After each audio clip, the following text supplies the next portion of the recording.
Oluwaseyi Edun produce this.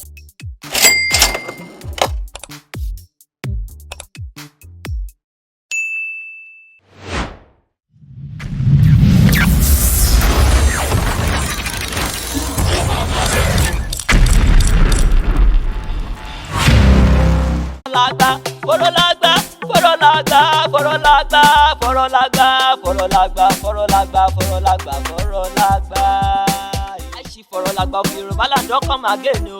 I don't come with my palava, I don't come with my laughter. Apanilerin ti gbé, ha! Laugh away your sorrow, ha! Laugh away your sorrow, Forolagba. Laugh away your sorrow, mommy and daddy. Laugh away your sorrow, brothers and sisters.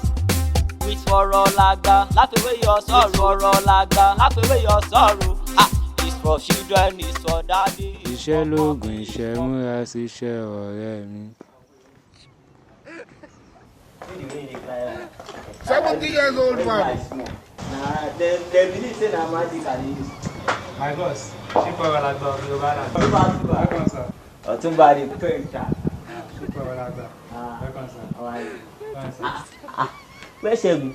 Segun wan go shit. Make sure say all shit dey worry. She's the warrior. Na him come leave work wey say he no balance work now. I don't know. I don't know. Do that cutting there.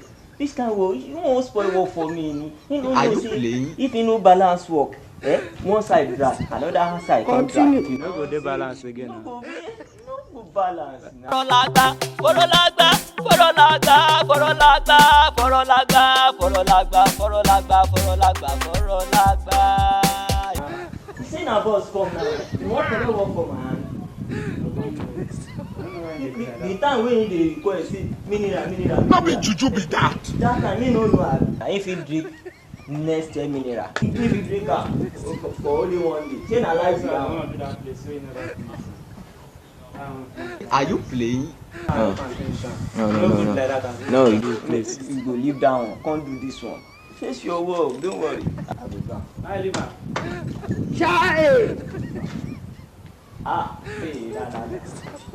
Hey, that you see that time. Shey you go fit climb ladder, sha. Before them born you, no. Is that you?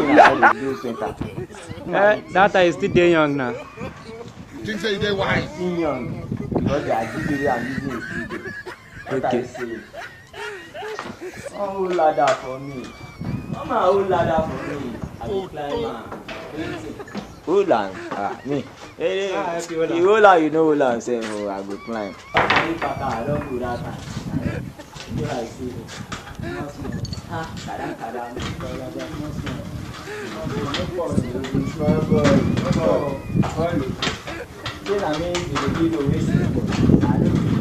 Sorry yo.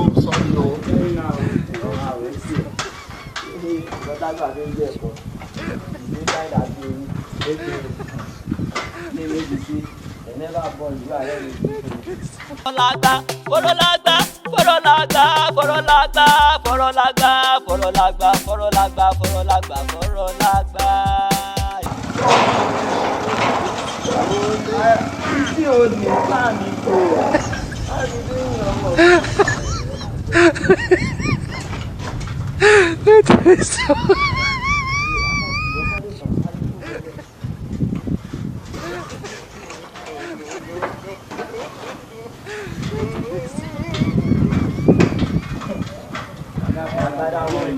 My agbada won't eat it.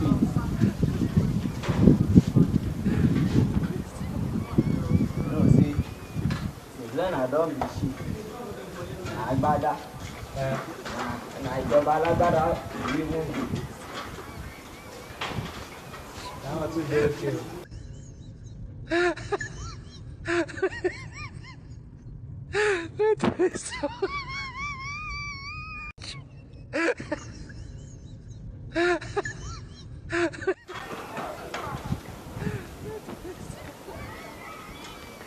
You think say you dey wise?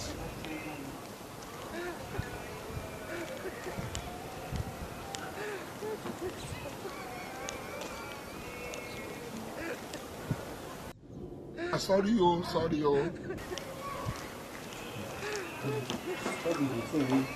Which Edun suppose to, you gonna go see. I don't do finish. don't know the time. When the request for me, maybe say na the way we dey use to flush all those better for body. And if the request, who go dey request me? Don't be serious. I don't dey know me right now.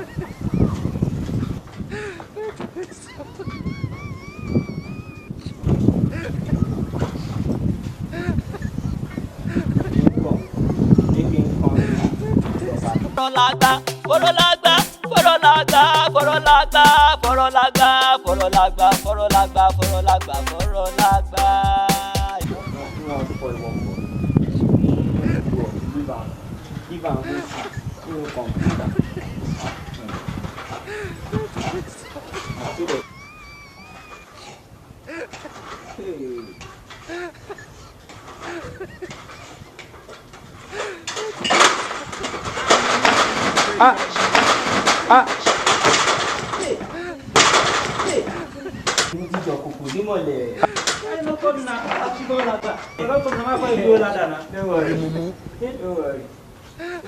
I don't know how to pay for it.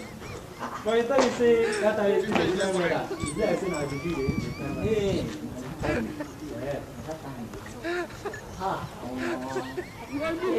Sorry. I got assignment tonight. Which time I can do this? Don't. Hey, I'm okay. Come on, I don't want to. No. Hospital care. I don't even hospital.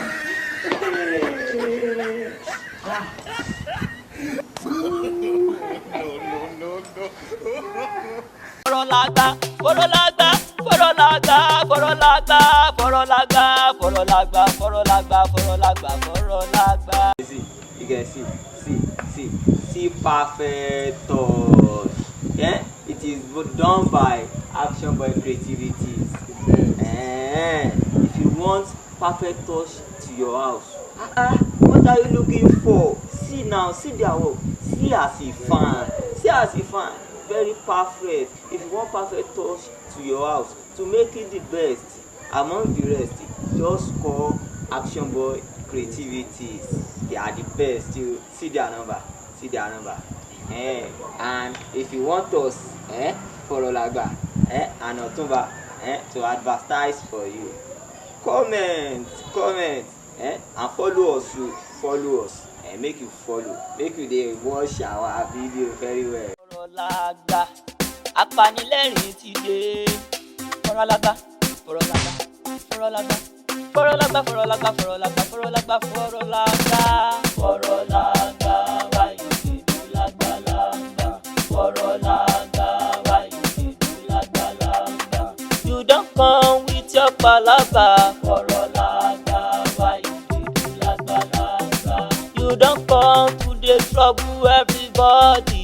Forolagba, why you dey do lagbalagba? Na agbalagba you dey be so. Forolagba, why you dey do lagbalagba?